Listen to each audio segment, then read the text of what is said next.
अस्सलाम वालेकुम student, welcome to AJ education channel. दोस्तों, आज मैं आप लोगों को पढ़ाऊंगा कंपनी रिटेन अर्निंग के बारे में।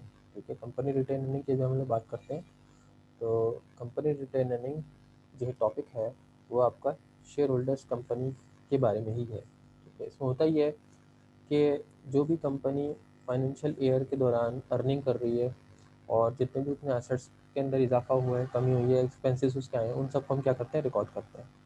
अब जैसे क्वेश्चन आपके सामने है, क्वेश्चन में थॉरली पढ़ लेता हूँ, फिर मैं इसको स्टार्ट कराता हूँ आप लोगों को वर्किंग करना इसके। कि ओस्लो लिमिटेड जो है वो रजिस्टर्ड हुई है एक ऑथराइज कैपिटल के साथ 335 लाख रुपीज़। ठीक है, 35 लाख रुपीज़ जो है वो उसकी सरमायाकारी को शो कर रहा है कि उसमें 35 लाख रुपीज़ है और divided into ordinary share of rupees 10 each, 10 रुपये का एक शेयर वो मार्केट में सेल कर सकती है कंपनी। ऑथराइज कैपिटल जो है वो उनका जो है वो ऑथराइज कैपिटल इनका 10 lakh ordinary shares of rupees 10 each with company book shows the following balances as on June 30 2020। इस 35,000 में से उन्होंने 35 लाख में से जो है वो उन्होंने 10 लाख के जो है तक के कैप शेयर्स जो है वो इशू रजिस्टर्ड करा लिए। अब यहाँ पे कह रहा है कि डेबिट बैलेंस हमारे पास गिवन है और क्रेडिट बैलेंस गिवन है।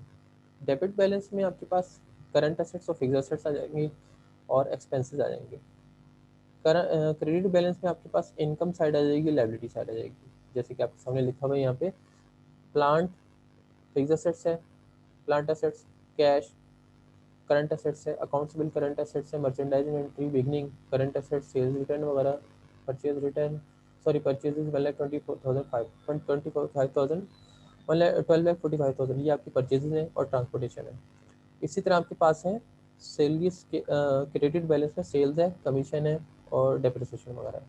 रिटेन अर्निंग भी है, शेयर कैपिटल भी है और इसके अलावा डिवेंचर पेबल भी है। डिवेंचर पेबल याद रहे कि हमारी लॉन्ग टर्म लाइबिलिटी होती है। इसके अलावा अकाउंट पेबल है जो कि करंट लाइबिलिटीज़ है। इसके अलावा परचेज रिटर्न है। अब इसके बाद आ जाता है एडजस्टमेंट डाटा। एडजस्टमेंट डाटा में जो आपको गिवन होती हैं चीज़ें एडजस्टिंग, तो हमने उसको देखते हुए इनको बैलेंस करना होता है। ठीक है, हमने इसको भी देखना है और ऊपर भी देखना है डाटा को। उसको देखते हुए हमने क्या बनानी है, अपनी इनकम स्टेटमेंट और बैलेंस शीट बनानी है। इससे हमने बनाना क्या, इनकम स्टेटमेंट, बैलेंस शीट और रिटर्न अर्निंग स्टेटमेंट। सबसे पहले मैं इनकम स्टेटमेंट बनाऊंगा, फिर उसके बाद रिटर्न अर्निंग, फिर उसके बाद हम बैलेंस शीट करेंगे। तो आइए स्टार्ट करते हैं। सबसे पहले तो सेल्स हम लोग की क्वेश्चन में जैसे कि गिवन है, आप लोगों का जैसे क्वेश्चन है इसमें सेल्स आपके पास गिवन है 18,75,000 की। उसमें से सेल्स रिटर्न को हम क्या कर लेंगे, माइनस कर लेंगे 7,000 को, तो हमारे पास नेट सेल्स बचेगी। अब उसमें से हम cost of goods sold minus करना शुरू करेंगे। कॉस्ट ऑफ गुड्स सोल्ड को डिटरमाइन करेंगे, मालूम करेंगे किसके कॉस्ट ऑफ गुड्स सोल्ड में क्या क्या इंक्लूड है। तो अब इसमें मर्चेंडाइज इन्वेंटरी बिगिनिंग आ जाती है, purchases purchase return means merchandise inventory beginning भी सेल करने में शामिल है। इसके अलावा जो इन्वेंटरी हम लोगों ने परचेज की है वो भी है। परचेज रिटर्न जो वापस करा दी है वो माइनस हो जाएगी, ट्रांसपोर्टेशन के पैसे ऐड हो जाएंगे क्योंकि एक्सपेंस है हमारा, तो इसकी वजह से हमारी परचेज कॉस्ट बढ़ जाएगी। तो इस तरह से हमारी नेट परचेज हो गई 1,26,12,63,000 की। और बिगिनिंग इन्वेंट्री हमारे पास पहले से मौजूद थी। इट मीन्स कि हमारे पास 13,25,500 की इन्वेंट्री अवेलेबल है सेल करने के लिए। इसमें से एंडिंग इन्वेंट्री माइनस कर देंगे। क्यों माइनस कर देंगे, क्योंकि एंडिंग इन्वेंट्री बिक नहीं सकी, सेल नहीं हो सकी, तो इट मीन्स कि वो हमारी सेल का पार्ट नहीं बनी है। जब सेल का पार्ट नहीं बनी है इट मीन्स की कॉस्ट में वो इंक्लूड नहीं हुई, तो हम लोगों ने यहाँ से इसको माइनस कर लिया। तो इट मीन्स आपके पास कॉस्ट आपके पास आ गई 12,80,500। जो हमने सेल की है यहाँ पे 18 लाख की। और सॉरी मैं इस पर नेट सेल्स लिखा नहीं, नेट सेल्स भी लिखेंगे हम यहाँ पे, नेट सेल्स। ठीक है, वो कितनी आ जाएगी, 18,75,000 में से माइनस करेंगे तो ये हो जाएगी आपकी 18,70 18,68,000, 18,68,000। इसमें से हम माइनस कर लेंगे 12,80,500, तो हमारे पास आ जाएगा 58, इस तरह से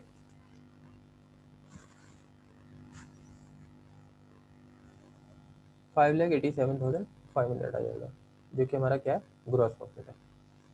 इसके बाद फिर आ जाएगी आपके पास ऑपरेटिंग एक्सपेंसेस। ऑपरेटिंग एक्सपेंसेस हम क्वेश्चन में से देखते रहेंगे। सबसे पहले जो सैलरी है उसके लिए हम क्या करेंगे, सैलरीज एक्सपेंस आपके पास गिवन है क्वेश्चन में, ये रहा 1,45,000। उसमें से प्रीपेड सैलरी को माइनस कर देंगे, क्योंकि हमारे पास यहाँ पे प्रीपेड सैलरी दी है 25,000 रुपये। तो 25,000 रुपये इसको हम क्या करेंगे, इसमें से माइनस करेंगे, क्योंकि हम जैसे वर्कशीट में एडजस्टिंग एंट्री बनाते थे, तो हम जब प्रीपेड की एंट्री बना रहे होते थे, तो प्रीपेड क्या करती है, आपके एक्सपेंस को कम कर रही होती है, मीन्स कि आपके पास प्रीपेड अभी मौजूद है। तो उसमें से जब 145 में से हम माइनस कर लेंगे प्रीपेड सैलरी 125,000 को, तो ये आपके पास सैलरीज आ जाएगी 1,20,000 की। इसके बाद फिर एडवर्टाइजमेंट एक्सपेंस है 15,000 क्वेश्चन में गिवन है, डायरेक्टर फीस 30,000 क्वेश्चन में गिवन है, depreciation expense 5% of machine given है। तो हम उसके हिसाब से निकालेंगे 5% प्लांट का। जब निकालेंगे प्लांट आपके पास गिवन है ये हो गया आपका 37,50,000। उसका 5% हमने जब फाइंड किया तो आपके पास ये आया 1,87,500। इस तरह से इन सब को हमने टोटल किया, इन सब एक्सपेंसेस को टोटल किया, तो ये बने हमारे 5,67,500। ये जब हमने इसमें से माइनस किए तो हमारे पास जो है वो इस वक्त नेट इनकम से 20,000 बच रही है। इसके अंदर हम लोग प्लस कर देंगे कमीशन इनकम को। कमीशन इनकम को क्यों प्लस कर देंगे, क्योंकि कमीशन इनकम जो हमने अदर सोर्सेज से कमाई है इनकम के अलावा, तो ये भी हमारी इनकम का पार्ट है, हमने इसके साथ ऐड कर दिया, तो हमारे पास 45,000 नेट इनकम आ गई। अब उसके बाद फिर हम बनाएंगे रिटेन अर्निंग स्टेटमेंट।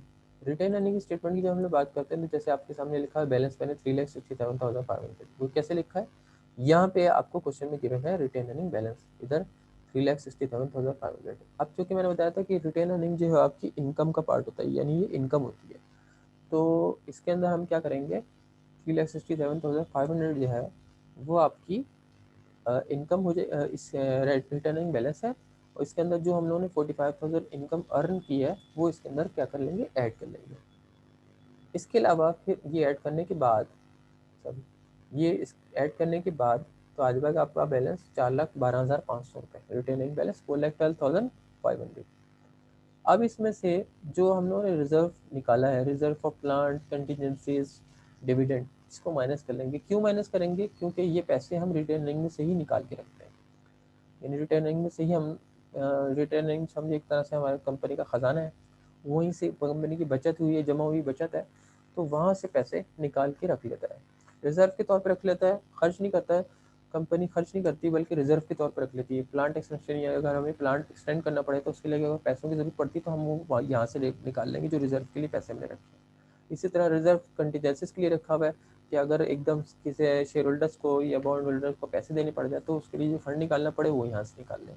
इसके अलावा डिक्लेयर ऑफ डिविडेंड है, वो आपका जैसे कैश डिविडेंड होता है, तो कैश डिविडेंड ही है बल्कि, तो कैश डिविडेंड डिक्लेयर किया, मीन्स डिक्लेयर कर लिया तो मीन्स हमने पहले से निकाल के रख लिया और फिर हम उसको पे भी कर देंगे। निकाल के रख दिया हमने तो इसमें से माइनस कर लिया हमने, तो ये सब तीनों चीज़ें कितनी बनी, 2,37,500 की, इसको माइनस कर लिया 4,10,500 में से, तो आपके पास रिटेनिंग बैलेंस आ गया 1,75,000।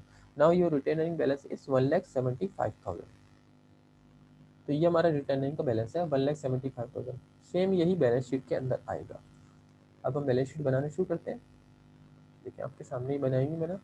सबसे पहले हमने असेट्स ले लिए, असेट्स के अंदर करंट असेट्स आ जाते हैं और फिक्स असेट्स आ जाते हैं। करंट असेट्स की जो हम लोग बात करते हैं, ये सारे कैश, अकाउंटेबल, मर्चेंडाइज, इन्वेंट्री, ये तो आपको सारे क्वेश्चन में गिवन है।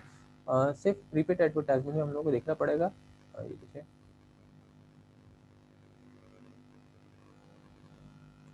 एडवर्टाइजमेंट एक्सपेंस है 15,000 रुपये, और जो है वो आपके ऊपर प्रीपेड कितने दिए हुए, प्रीपेड एडवर्टाइजमेंट दिए हुए 20,000 के, जबकि नीचे कितने कह रहे हैं, एडवर्टाइजमेंट एक्सपेंस मीन्स कि 15,000 रुपये से खर्च हो चुके हैं, तो इट मीन्स कि हमारा बैलेंस बचा 5,000 रुपीज़, इसलिए मैंने यहाँ पे प्रीपेड रेंट प्रीपेड एडवर्टाइजमेंट लिखा 5,000 रुपीज़। बिगनिंग बैलेंस जो है, बिगनिंग यानी 20,000 की प्रीपेड ज़्यादा थी, सॉरी एडवर्टाइजमेंट की प्रीपेड पैसे ज़्यादा थे, 20 से 15 उसमें से खर्च हो गए तो 5,000 रुपये रहेगा। इसी तरह सैलरीज 25,000 रुपये जो क्वेश्चन में दी हुई है, आप उसको भी ले लेंगे prepaid advertise, sorry prepaid salaries को। ये हमारी प्रीपेड सैलरीज क्वेश्चन में दी है।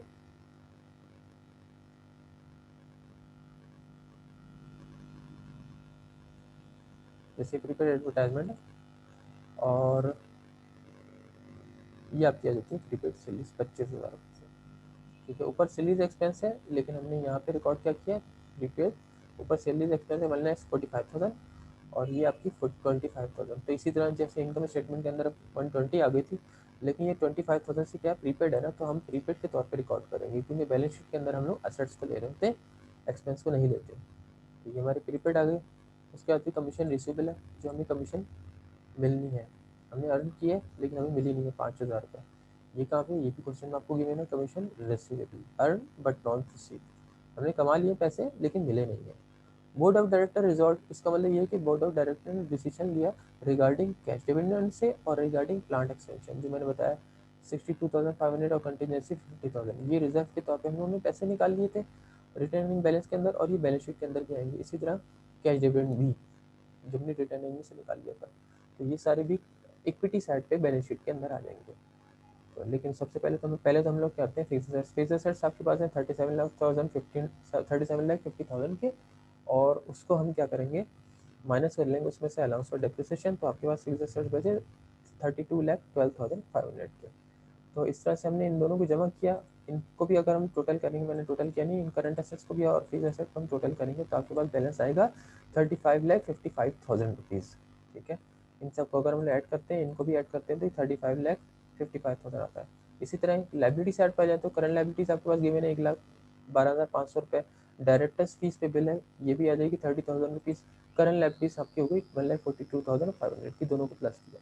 इसके बाद फिर डिवेंचर पेबल आ जाएगी, जो कि आपकी एक लॉन्ग टर्म लाइबिलिटी होती है। डिवेंचर हमसे डिवेंचर खरीदते हैं और वो हमारे जो है वो क्रेडिटर बन जाते हैं, और कंपनी ने उनको पैसे देने हैं, इंटरेस्ट उनको मंथली मिलता रहता है। तो लॉन्ग टर्म लाइबिलिटीज हो गई आपके पास 50,000 रुपये की। शेयर होल्डर इक्विटीज आपके पास क्या है, शेयर होल्डर इक्विटीज आपके पास गिवन है, शेयर कैपिटल क्वेश्चन में गिवन आपको 25 लाख का, वो वैसे ही आ जाएगा। 1,75,000 जो हम लोगों ने रिटर्निंग बैलेंस निकाला था वो आ जाएगा। इसके बाद रिजर्व के तौर पे जो पैसे निकाले थे वो भी यहाँ पे रिकॉर्ड कर लेंगे, क्योंकि हमने रिटर्न अर्निंग से ही निकाले थे, तो हम यहाँ पे शो भी करेंगे कि क्योंकि शेयर होल्डर इक्विटीज का पार्ट भी है। ये सब सारी जो है share capital, retain earning, reserve और कैश डिविडेंड, ये सब जो है वो शेयर होल्डर इक्विटीज का पार्ट है। तो इन सबको हम प्लस कर लेंगे। ये इश्यूड इक्विटी के issued and share issued and paid up capital का पार्ट है, तो इसको हम प्लस कर लेंगे, तो ये आपके पास आ गया 29,12,500 रुपीज़। इसको 55 लाख से हम लोगों ने प्लस किया, फिर 1,42,500 से प्लस किया, तो आपके पास आ गया 35,55,000। तो ये हमारा बैलेंस हो गया, टोटल एसेट्स और इक्विटीज आपकी बैलेंस आ गई। तो ये था हमारा आज का टॉपिक, कंपनी रिटेन अर्निंग, या इसको हम फाइनल अकाउंट भी कहते हैं। याद रहे हमने इसमें 3 चीज़ें बनाई, income statement, then retain earning, then balance sheet. देखिए हमारी इक्वल आ रही है। ठीक है, उम्मीद है आप लोगों को ये टॉपिक मेरा पसंद आया होगा। मेरी आप लोगों से सबसे रिक्वेस्ट है कि ख़ासतौर मेरे जो है ख़ासतौर पे मेरे जो है स्टूडेंट हैं BBA के और MBA के, तो उनसे मेरी रिक्वेस्ट है कि मेरे चैनल को लाइक करें, सब्सक्राइब करें, शेयर करें। Thank you.